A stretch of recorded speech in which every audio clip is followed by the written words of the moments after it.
สบายดีผมกับเผาอลักคือเก่าเนาะอัปเดตส่วนมันเด้อพี่น้องเอ้ยเด็ดส่วนมันฝนตกเด้อนี่เด้อตอนนี้ฝนกำลังตกนี่ฟ้ามืดฟ้ามนนี่ฝนกำลังตก2 มื้อแล้วฝนตกเรียนเลยนี่มาเบิ่งทางนี้อีกเนาะพี่น้องเนาะไปใส่บ่ได้ฝนตกอยู่แต่ในเฮือนพี่น้องเอ้ยเด้มักเผ็ดมักเขือพอได้กินอยู่เนาะบรรยากาศรอบๆเนาะ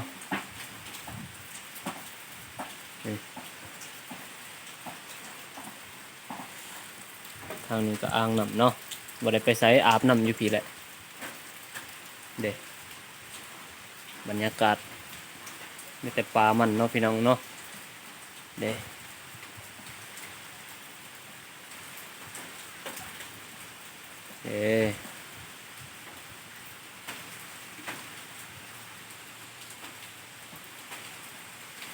มาเบิ่งพักนั่นเองเนาะเด้บ่ได้เฮ็ดหยัง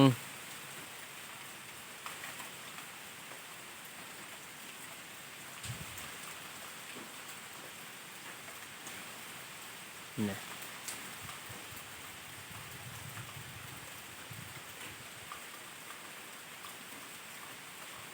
มุมสูงเนาะ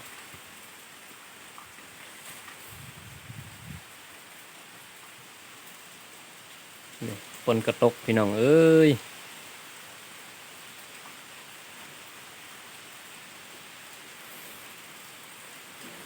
ไปใส่บ่ได้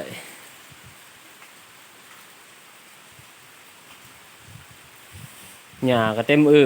แต่ว่ากระเสียบ่ได้ กำจัดบ่ได้ฝนตกแบบนี้ก็มีแต่บายแล้ว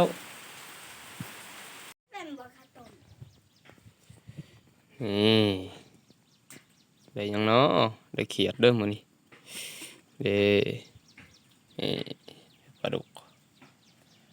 กดังแมบทะเลหมอกเด้อเสาร์มื้อนี้เด้อมันพบหยำเปลือกทะเลหมอกเลี้ยวทางใดก็บ่เห็นนี่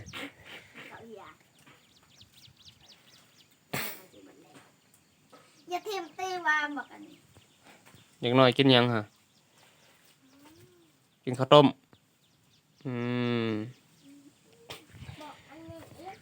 นั่นเขาบ่อยากขึ้นบันไดเนาะมีแต่หมอก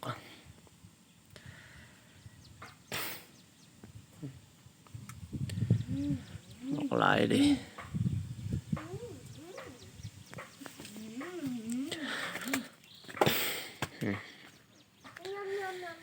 เป็นหมอกเด้อ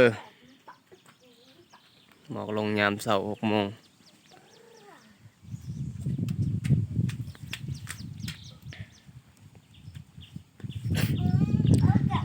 แนมไปทางใดก็บ่เห็นเนาะ